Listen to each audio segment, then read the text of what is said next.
Hi friends नमस्कार। आज आम करवा माछ तरकारी से मुझे किसी रोही माछरे लुण हलदी गोले नहीं एबे ताकू भल भाव में मिसईदेवा माछ सहित एबे गैस रे गोटे कड़ई गरम करी से किसी सोरिष तेल देदेबा।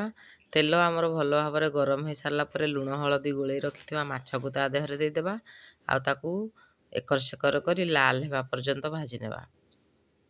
ये माछ आमर भाजिकी पूरा लाल हो गलानी। एबे ताकू गोटे प्लेट को आम काढ़ी नेबा। ये मु सब माछ भाजिकी गोटे प्लेट को काढ़ी नहीं। एबे से कड़ई रे आउ अल्प तेल दे गरम करनेबा।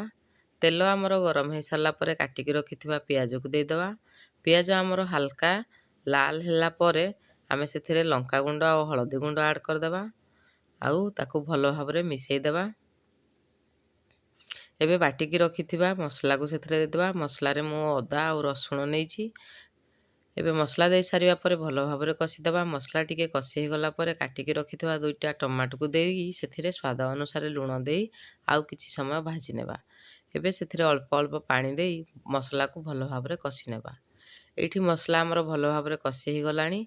एबे आमे भाजिकी रखिथिबा माछ को सेथिरे पकेई देबा आउ झोल पई आवश्यक पानी देदेबा। एबे ताकू कभर करी 10 मिनिट पर्यंत फुटेबा पई छाड़ी देबा।